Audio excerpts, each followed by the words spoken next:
사랑하는 성도 여러분, 오늘은 성령 강림 주일입니다. 성령이 처음으로 성도들에게 임한 사건을 기념하는 주일이지요. 예수님은 제자들과의 마지막 만찬 자리에서 이제 곧 아버지 집으로 간다 하시며 제자들이 거할 처소를 예비하시겠다 말씀하셨습니다. 그러자 제자들은 예수님께서 어디로 가시는지 이해하기가 어려웠기 때문에 근심하기 시작합니다. 또 자신들과 늘 함께 하시며 말씀을 가르치시고 동고동락하신 예수님이 떠나신다는 말씀에 걱정이 되었습니다. 이런 제자들의 마음을 아시고 예수님은 제자들을 고아처럼 버려두지 않겠다고 위로하십니다.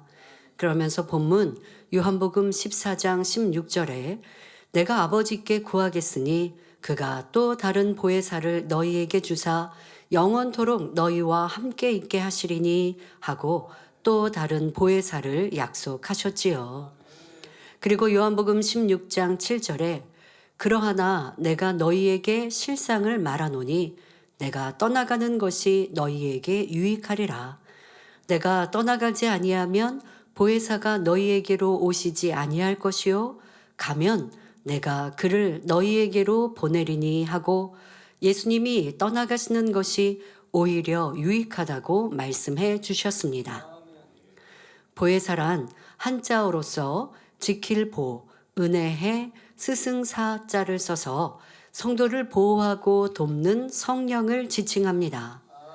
예수님은 이 보혜사 성령이 어떻게 제자들을 도우시는지 그 역할에 대해서도 조목조목 가르쳐 주셨습니다. 제자들은 그 당시에는 다 이해할 수 없었지만 성령이 임한 후 예수님의 말씀을 하나하나 깨우칠 수 있었지요. 성령은 예수님께서 부활 승천하신 후 예수님께서 맺으신 복음의 열매들, 곧 제자들과 성도들에게 처음으로 임하셨습니다. 약 120명쯤 되는 성도들이 예루살렘 마가의 다락방에서 기도할 때 보혜사 성령이 임했지요. 저희가 이스라엘 성지순례를 가면 이 성령이 처음 임하셨다는 마가 다락방을 방문하게 되는데요. 한국 사람들이 다락방 생각하면 좁은 방을 생각하죠. 그런데 그런 곳이 아니었고 쉽게 말하면 2층이었습니다. 그래서 2층이어서 아마 다락방이라고 표현했나라는 생각을 하게 되었는지요. 2층이고 꽤 넓은 장소였죠. 그래서 120명이 모이기에 충분한 장소임을 볼 수 있었습니다. 자, 성령이 임한 후 성도들은 충만한 신앙생활을 할 수 있었고 초대교회에 폭발적인 부흥이 일어났습니다. 초대교회는 여러분도 잘 아시다시피 큰 핍박이 있었죠. 어려움이 있었습니다. 잡히고 감옥에 갇히고 매맞고 이런 어려움을 겪는 초대교회가 그 핍박 중에도 신앙을 지키고 믿음을 지키고 부흥할 수 있었던 것은 바로 성령님의 도우심이 있었기 까닭이요. 성령님이 함께 하시니 그들이 부활하시고 승천하신 주님을 보았던 그 믿음이 더 굳건해지고 성장할 수 있었던 것입니다. 사도행전 2장 46절부터 47절에 날마다 마음을 같이하여 성전에 모이기를 힘쓰고 집에서 떡을 떼며 기쁨과 순전한 마음으로 음식을 먹고 하나님을 찬미하며 또 온 백성에게 칭송을 받으니 주께서 구원받는 사람을 날마다 더하게 하시느니라 말씀한 대로 성령이 임하시니 이렇게 크고 놀라운 일을 행할 수 있었습니다. 사도들을 비롯하여 초대교회 일꾼들은 성령의 능력을 힘입어 또 성령의 섬세한 인도를 받아 복음을 활발하게 전했습니다. 아버지 하나님은 보혜사 성령을 예수님의 제자들이나 초대교회 성도들뿐 아니라 모든 자녀들을 위해 보내주셨습니다. 바로 저와 여러분을 돕도록 보내주신 것입니다. 그러니 우리도 성령의 도움을 받아 신앙생활을 하면 초대교회 성도들처럼 충만하게 신앙생활할 수 있습니다.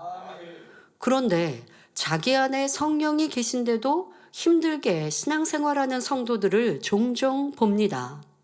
이 시간에는 보혜사 성령님이 도우시는 신앙생활을 하려면 어떻게 해야 하는지에 대해 말씀드리겠습니다.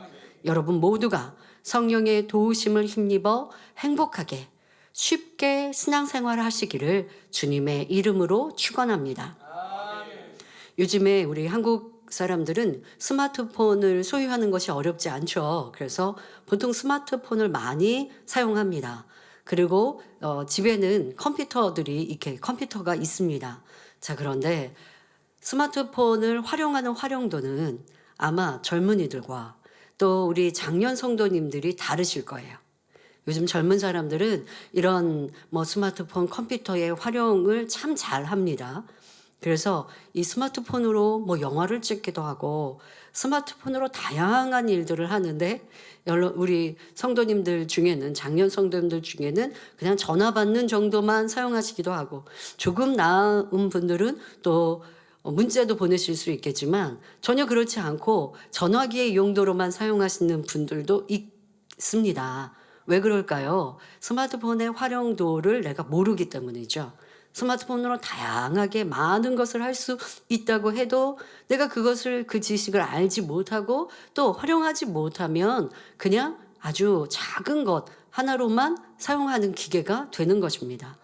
컴퓨터도 많은 걸 할 수가 있는데 그걸 내가 활용하지 못하고 그런 지식이 없으니까 그냥 컴퓨터가 있어도 예배하는데, 우리 성도님들 GCN 예배하는데, 다니엘 철회하는데 사용하시고 만다든가, 아니면 필요한 거 문서 정도 작성하시고 많은 경우도 있고, 그러나 그것으로 그림을 그리고 또 어떤 다양한 일들을 하기도 하고, 또 요즘엔 컴퓨터가 AI로 스스로 또 컴퓨터가 뭔가를 해주기도 하지 않습니까? 여러분들 스마트폰으로도, 이게 내가 한국어로 말하지만 스마트폰을 사용하면 각 나라 언어로도 통역해 주는 거 있잖아요. 그래서 젊은 사람들은 내가 외국어 몰라도 그냥 외국에 가서 이 스마트폰으로 통역기를 사용해서 외국인과 소통을 한다고 합니다. 저도 아직 그런 거 활용해 보지 못했습니다만은 이 기계 하나의 활용도에 따라 삶의 질이 훨씬 좋아지는 것이죠. 스마트폰 하면 100만 원도 넘기도 하고 하는데, 활용하는 사람들은 그보다 더 많은 유익을 얻고, 그렇지 못하면 그냥 전화기 한 대 놓고 써도 되는데 이렇게 많은 돈을 써야 되면 아깝죠. 성령님도 마찬가지입니다. 너무나 크고 놀라운 일을 하시는 성령님, 그 성령의 힘과 능력을 힘입으면 우리도 큰 일들을 할 수 있는데, 내 안에 성령님이 계시는데도 활용하지 못하고 어떻게 활용해야 하는지도 모르면 안타깝지 않습니까? 오늘 성령 강림 주일을 통하여 마음껏 성령님을 활용할 수 있는 지혜로운 성도들이 되시면 좋겠습니다. 사랑하는 성도 여러분, 성령이 도우시는 신앙생활을 하려면 첫째, 내 안에 계신 성령을 믿어야 합니다. 우선은 내 안에 성령이 계심을 믿어야 한다는 것이죠. 사도행전 2장 38절에 베드로가 가로되 너희가 회개하여 각각 예수 그리스도의 이름으로 세례를 받고 죄 사함을 얻으라. 그리하면 성령을 선물로 받으리니 말씀합니다. 이 말씀대로 누구든지 자신의 죄를 회개하고 예수 그리스도의 이름으로 세례를 받으면, 즉 예수 그리스도를 나의 구세주로 영접하면 하나님께서 마음에 성령을 주십니다. 누구는 주고 누구는 안 주고 이렇게 차별하지 않으시지요. 물론 여러분 안에 계신 성령은 눈에 보이지 않습니다. 그러나 하나님께서는 성령이 분명히 계심을 여러 가지 증거로 보이셨습니다. 예를 들어 요한복음 1장 32절의 세례 요한은 내가 보매 성령이 비둘기같이 하늘로서 내려와서 그의 곧 예수님의 위에 머물렀더라 하고 증언합니다. 여러분에게 임하신 성령은 어떤 형체를 가지고 있지는 않습니다. 그러나 분명히 존재하는 실체임을 하나님께서 세례 요한의 영안을 열어서 보게 하신 것입니다. 그래서 기독교 안에서는 삼위, 성부, 성자, 성령님, 이렇게 삼위로 그 한 분 한 분의 존재함을 말하고 있습니다. 그리고 이 삼위가 일체 하나이시다라고 하는 것이 기독교의 가장 기본적인 교리 아닙니까?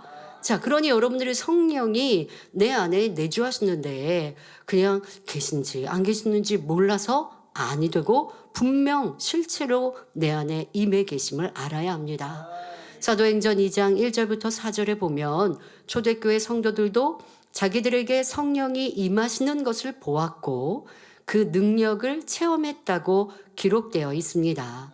오순절날이 이미 이름에 저희가 다 같이 한 곳에 모였더니 호련히 하늘로부터 급하고 강한 바람 같은 소리가 있어 저희 앉은 온 집에 가득하며 불의 혀같이 갈라지는 것이 저희에게 보여 각 사람 위에 임하여 있더니 저희가 다 성령의 충만함을 받고 성령이 말하게 하심을 따라 다른 방언으로 말하기를 시작하니라 했습니다.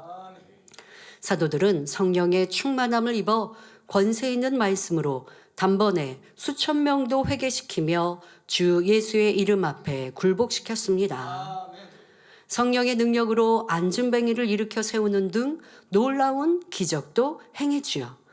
자, 이렇게 성령의 힘을 입어 사역하는 제자들을 보며 이 유대인들이 뭐라고 얘기해요? 저는 그냥 평범한 사람인데, 저는 내가 알기로는 저 어부였는데, 그런데 어떻게 저렇게 말씀이 살아 역사하는 놀라운 권세로 말씀을 전하는가? 저가 행하는 건 어떻게 저렇게 기적을 행하는가 하고 도리어 놀라워합니다. 어떻게 그런 일이 일어났다고요? 성령이 임하시고 그 성령의 힘을 입어 사역하니 그리할 수 있었던 것입니다. 자, 이 모든 것이 바로 성령이 실체로 존재하신다는 증거이지요. 성령이 여러분 안에 계신 증거는 꼭 영안이 열려야만 알 수 있는 것이 아닙니다. 여러분이 예수 그리스도를 주님이라 하나님을 아버지라 부를 수 있는 것도 여러분 안에 성령이 계심으로 가능합니다. 여러분, 교회에 나왔는데 그냥 하나님이 아버지라고 불러지든가요? 주님이 나의 구세주입니다라는 것이 믿어지든가요? 그렇지 않았습니다. 어떤 분들은 교회를 이렇게 몇 주 아니면 몇 달 동안 다니다가 뒤늦게 성령 받는 분들도 있거든요. 그러면 말씀을 들으면 다 그게 이해가 안 돼요. 믿어지지 않아요. 그러니까 자기 생각으로 판단하면서 말씀을 듣는 거죠. 그러면 졸립죠. 힘들죠. 예배 자체가. 그런데 어떤 계기로 성령을 받았습니다. 그러면 의심되고 안 믿어졌던 게 믿어지는 거예요. 바로 이것이 성령이 임한 증거이죠. 그리고 여러분들은 기도할 때 성령의 불을 받고 이렇게 기도하면 그러면 땀도 나고 이게 겨울이고 추운 날씨인데도 내 몸이 후끈후끈 달아올라서 이 열기를 어떻게 감당하기 어려운 이러한 경험 체험도 하셨을 터인데 실제로 계시나 눈에 보이지 않는다고 의심할 것이 아니라 여러분들에게 영적인 체험들을 통해 또 성령의 역사도 알 수 있는 것이고요. 또 어떠합니까? 하나님 전에 나와 예배하고 기도하며 찬양하는 것도 여러분 안에 계신 성령이 믿음을 주시기 때문에 가능한 일입니다. 그런데 어떤 분들은 내 안에 정말 성령이 계시는가 하고 의심합니다. 또는 내가 이런 죄를 범했는데 이렇게 말씀 안에 살지 못하는데 성령이 소멸된 것은 아닌가 하고 육신의 생각을 동원하는 분들도 있지요. 물론 새신자 중에는 아직 성령을 받지 못한 분이 있을 수 있습니다. 그러나 말씀을 전혀 받아들이지 않는 길가밭의 마음이 아니라면 대부분 성령을 받으셨을 것입니다. 또 설령 죄를 지었다고 해도 대부분의 죄는 회개하고 다시 말씀 안에 살고자 노력하면 사해 주십니다. 죄를 지었다고 해서 성령이 쉽게 소멸되는 것이 아니지요. 물론 성령이 소멸되는 죄도 있습니다.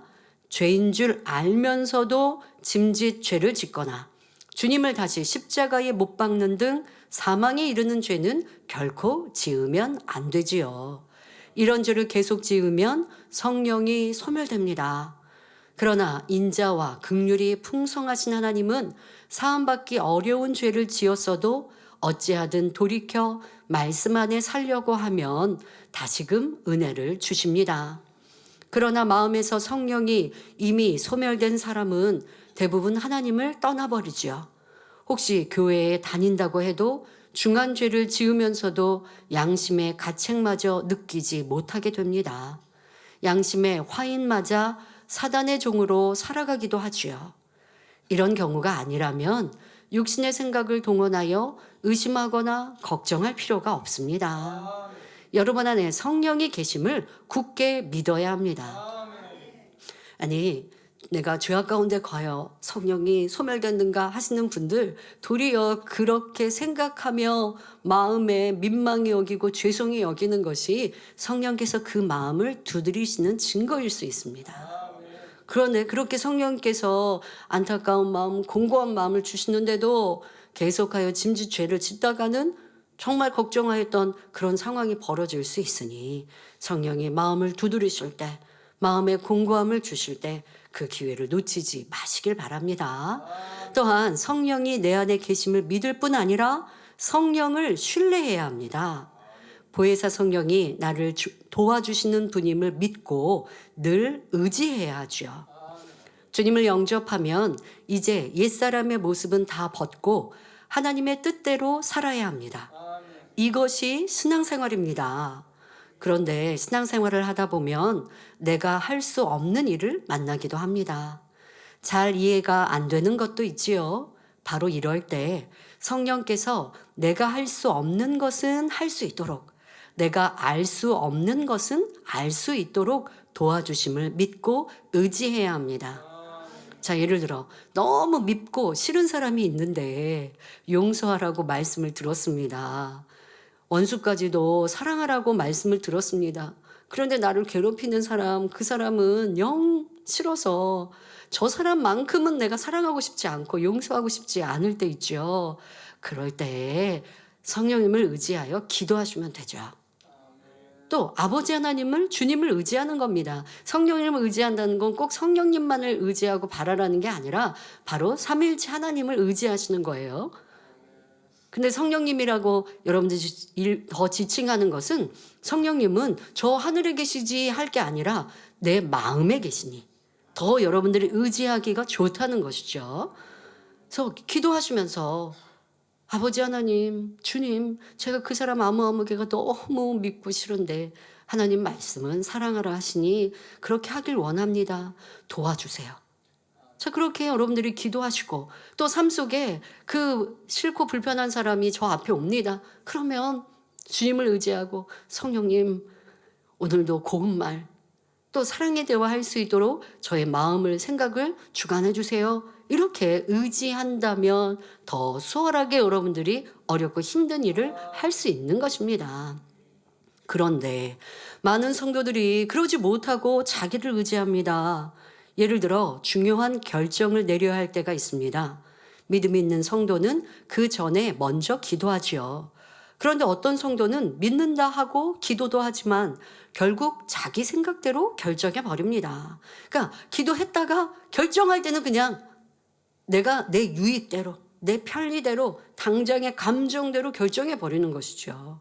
기도했으면 성령의 주관을 기다려야 하는데 자기 생각이 좋은 대로, 자신이 원하는 대로 결정합니다. 하나님을 믿기 전이나 믿은 후가 똑같은 것이죠. 자기가 살던 방식대로 살아가는 것입니다. 이렇게 계속 자기 자신을 의지하면 나중에는 성령이 무엇라 말씀하시는지, 무엇을 깨우쳐 주시는지 알 수가 없습니다. 자기 생각대로 결정하고 행하면 성령의 열매를 얻는 것이 아니라 자기 육신의 생각의 열매를 맺습니다. 그러니 좋은 열매를 맺기 어렵지요. 쉽게 갈 수 있는 길도 돌아서 어렵게 가기도 합니다. 그러므로 무슨 일을 하든지 항상 내 안에 계신 성령께 물으시기 바랍니다. 자, 그런데 여러분, 성령께 물으시는 것이, 또 성령의 음성 인도 주관을 받는 것이 아직 어려운 분들, 어떻게 해야 하는지, 성령의 음성이 귓가에 들리지 않는 그런 소리로 들리는 게 아니라고 하는데 마음으로 들린다고 하는데 이게 뭔지 잘 모르겠어요 하시는 분들께 쉬운 여러분들의 삶에서 깨우칠 수 있는 걸 알려드릴게요. 자, 내가 누가 불편하고 싫은데 사랑해야지 라고 하는 들은 말씀이 떠오릅니다. 이것이 바로 성령의 음성인 거예요. 그리고 여러분들 어떤 일을 결정할 때 그냥 내 유익에 따라 결정하는 것과 성령을 의지하여 묵묵히 그 뜻을 찾는다는 건 무엇이냐? 여러분들이 성령께서 그냥 가만히 아무 생각하고 성령께서 나에게 답을 주시면 좋겠어. A인지 B인지. 그런데 그렇게 밝은 성령의 음성인도 주관을 받지 못할 것이고, 또 그렇게 밝은 음성을 듣는 분들도 이게 A일까 B일까 이렇게 하지 않거든요. 기도하면서 성령께서 답을 주시고 그 답을 쫓아서 더 기도하면서 그 뜻을 알게 돼요. 여러분들 어떻게 하시면 되냐? 어떤 일들을 결정할 때 내 유익에 맞춰서 결정하는 게 아니라 하나님이 더 무엇을 기뻐하실까? 내가 신앙생활 하는데 무엇이 더 유익할까? 라고 하는 마음으로 여러분들이 결정을 하시려고 답을 얻으시려고 하면 그것이 분별이 될 거예요. 그러면 성령의 인도를 받는 것이 더 쉬워져요.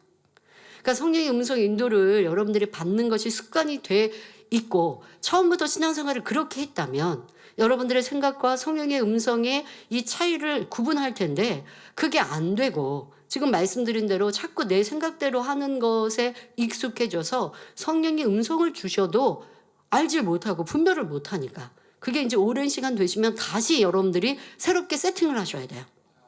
성령의 음성을 듣는 성령께서 인도하시는 삶을 살려고 그러려면 육신의 생각을 차단해야 된다고요. 차단하는 데 있어서 여러분들의 생각이 무엇을 보고 느끼고 결정할 때 이것이 진리인가 아닌가, 이것이 하나님이 기뻐하실까 아닐까, 이런 기준으로 여러분들의 생각을 다스리시고 스스로가 계속 점검해 가면 성령님께서 여러분들을 주관하시기가 더 쉽습니다. 그렇게 해서 나가면 성령의 음성, 인도, 주관을 받는 것이 이제 습관이 되어서 아, 이게 뭘까? 이것이 성령의 음성일까? 할 필요가 없게 되는데요. 그러기까지는 스스로가 잘 훈련해 가시면 좋겠습니다.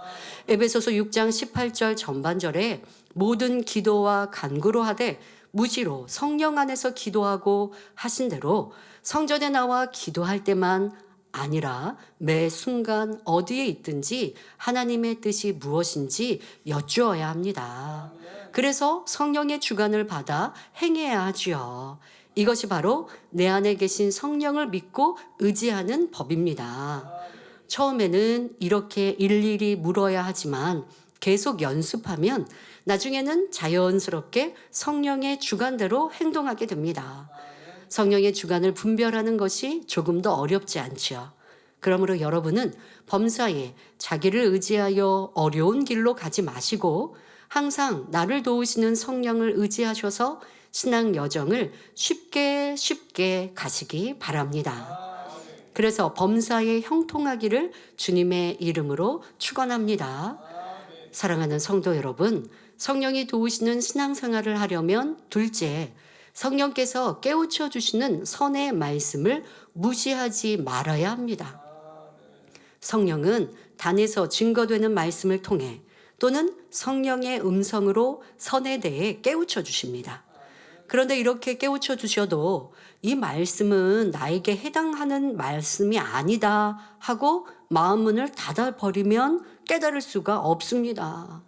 예를 들어 원수까지도 사랑하라 말씀을 들으니까 이거는 믿음이 좋은 분들에게만 해당되지 주의 종들이나 그렇게 하는 거지, 나는 초신자니까 나는 아직 그런 말씀 내 단계가 아니야 라고 한다면 그런 분들은 성령의 음성을 인도를 받을 수가 없지요.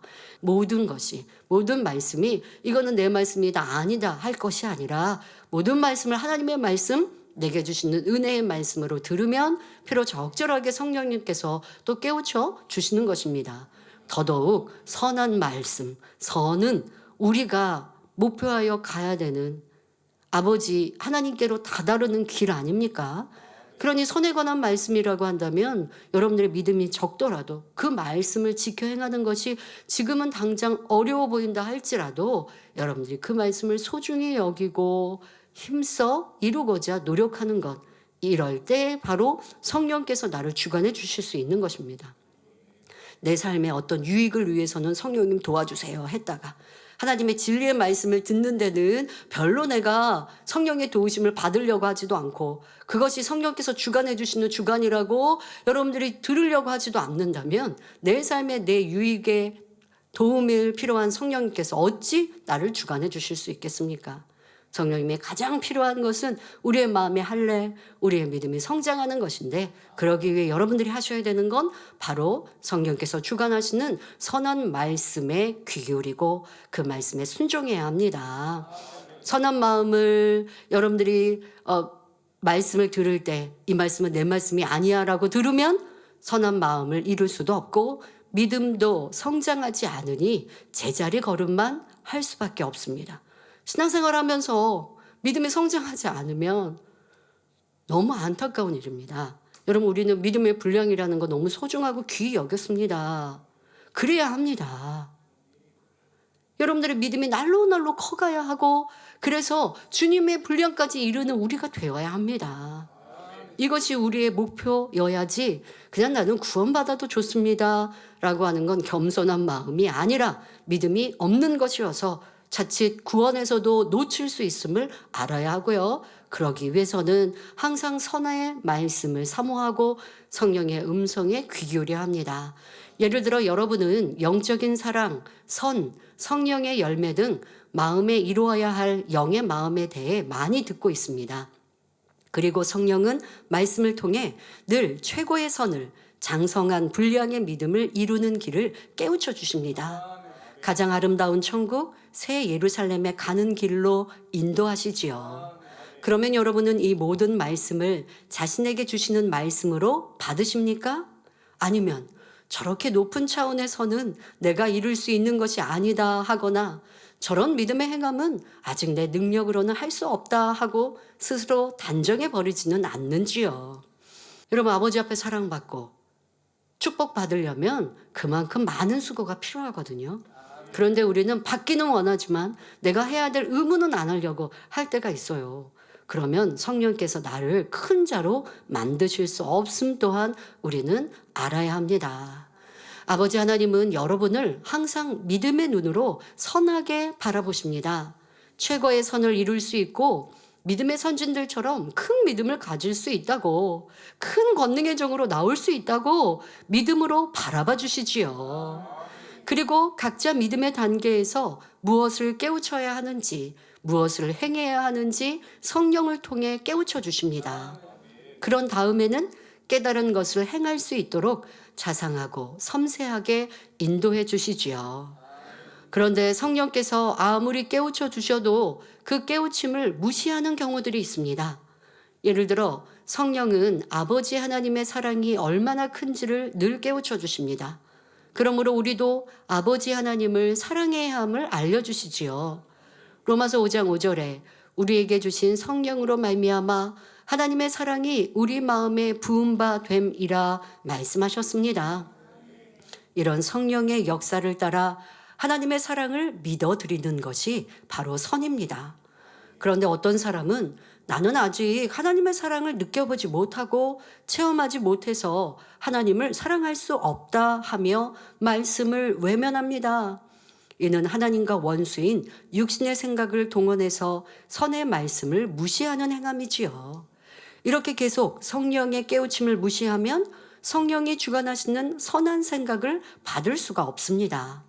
또 하나님의 사랑도 느낄 수 없고 하나님께서 부어주시는 은혜도 받을 수 없습니다. 그러면 그 마음이 얼마나 공고하겠습니까? 또 다른 예를 들어보면 성령께서는 말씀으로 새 예루살렘에 갈 수 있는 길을 가르쳐 주십니다. 그런데 어떤 사람은 나는 예전에 이러이러한 죄를 범했으니 나와는 상관없는 말씀이다 하고 생각합니다. 철저히 회개하고 오직 새 예루살렘만 바라보고 달려가면 된다고 성령께서 깨우쳐 주셔도 부정적인 생각을 깨트리지 않지요. 하나님의 사랑을 받아들이지도 못하는 것이고요. 여러분은 성령께서 선의 말씀을 들려주실 때 오직 아멘하고 자신의 것으로 받으시기 바랍니다. 성령의 도우심 속에 하나님의 선을 깨닫고 아버지 하나님의 사랑을 느끼심으로 늘 행복한 신앙생활을 하시기 바랍니다. 그리고 그 선을 마음에 이루어서 여러분 안에 계신 성령께서 선의 향기로 인해 늘 행복해 하시기를 주님의 이름으로 축원합니다. 사랑하는 성도 여러분, 성령이 도우시는 신앙생활을 하려면 셋째, 성령을 의지하여 성령의 인도를 따라 하나님의 뜻대로 살기 위해 노력해야 합니다. 성령께서는 하나님의 자녀들이 아버지 하나님의 뜻대로 살 수 있도록 늘 이끌어 주십니다. 이렇게 이끌어 주실 때 여러분 자신 또한 하나님의 뜻대로 살려는 의지를 보여야 합니다. 내 안에 성령이 계신 걸 믿으니까, 내 안에 성령께서 선한 것을 깨닫게 해주시니까, 내 안에 계신 성령께서 다 하시니까 하고 성령에게만 모든 책임을 돌리는 것이 아닙니다. 자기 편에서도 성령이 깨우쳐 주시는 것을 깨닫기 위해, 깨우쳐 주신 대로 행하기 위해 적극적으로 노력해야 한다는 것입니다. 성령이 내 안에 계시니 나는 가만히 있어도 성령께서 알아서 인도해 주시고 주관해 주시니까 다 된다, 이렇게 생각하는 것은 참으로 믿는 것이 아닙니다. 이는 성령이 내 안에 계심을 지식적으로만 아는 육적인 믿음일 뿐이지요. 나를 도우시는 성령이 내 안에 계심을 참으로 믿는 사람은 성령의 주관을 받기 위해 말씀도 듣고 기도하기를 사모합니다. 깨우쳐 주시는 대로 순종하기 위해 부단히 자신을 치고 복종시켜 나가지요. 물론 때로는 주관하시는 대로 행하는 것이 어려울 때도 있을 수 있습니다. 이때도 나를 도우시는 성령을 믿는 사람은 내 안에 성령이 계시니 나도 할 수 있다고 믿습니다.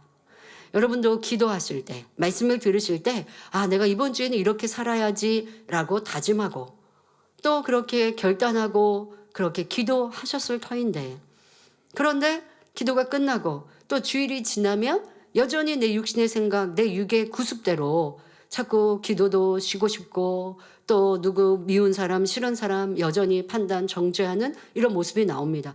그렇지만 받은 은혜가 있어서 또 그러면 안 되지, 내가 기도해야지 라고 마음을 주관해 주시잖아요. 여러분, 기도해야지 라고 하는 거, 이게 성령께서 도와주시는 거라니까요. 그런데 거기에 순종하고 안 하고는 여러분 몫이에요. 그러니까 행함은 당연히 행할 수 있는 힘과 능력은 성령께서 주시거든요. 어떻게 주셨는데요? 기도해야지 라고 하는 내 마음. 여러분들은 그것은 내 생각이라 생각했지만 성령께서 여러분 마음을 그렇게 주관하신 거예요. 기도에 대해 내가 이렇게 몇 주 동안 말씀을 들었는데, 기도의 유력을 들었는데, 기도해야지 라고 마음 안에 이렇게 주관하시는 성령의 주관. 그런데 순종하면 성령의 충만함 유지되고, 기도했더니 어느 날보다도 더 충만할 것이고, 그러면 내일도 성령께서 그렇게 나에게 주관해 주세요. 그런데 주관해 주셔도 순종하는 행함을 보이지 않습니다.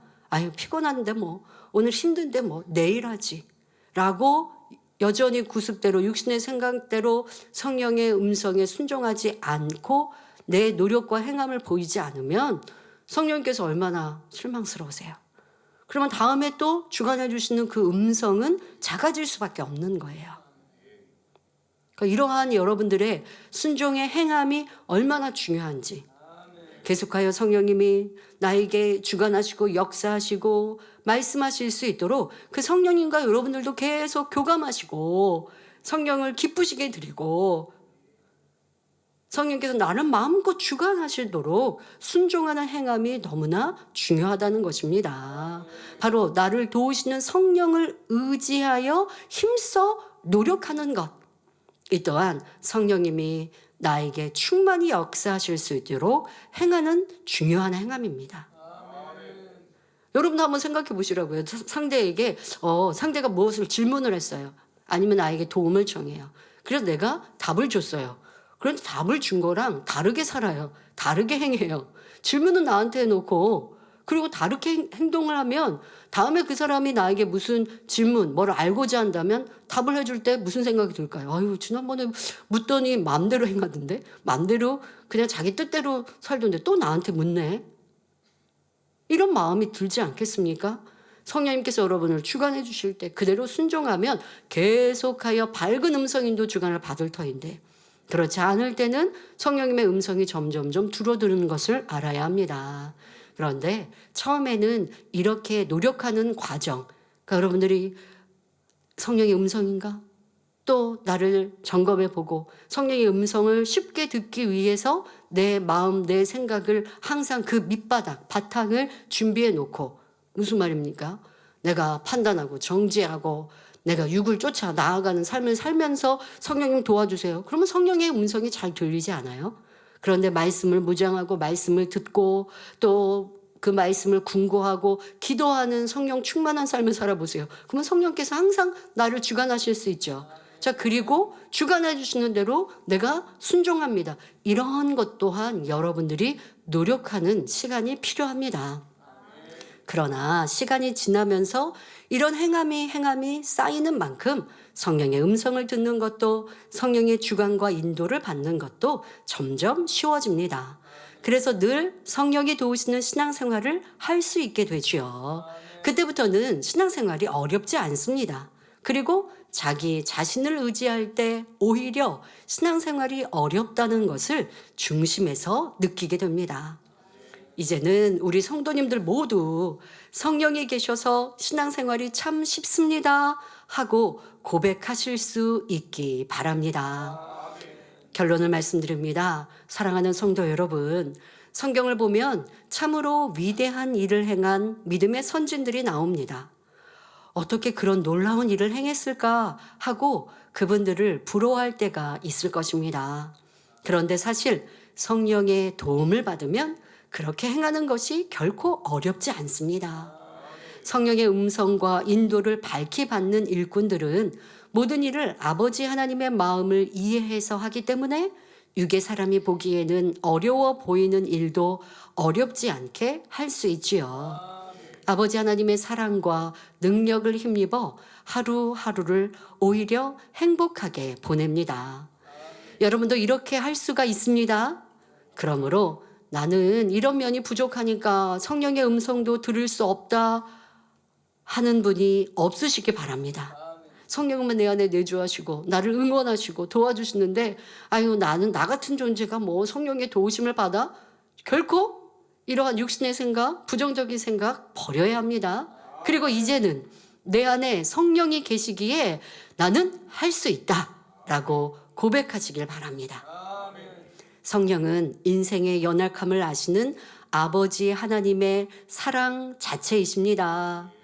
죄를 지으면 죄에서 돌이켜 구원에 이르도록 인도하시기 위해 아버지 하나님의 마음을 더 깊이 깨우칠 수 있도록 성령을 보내주셨지요.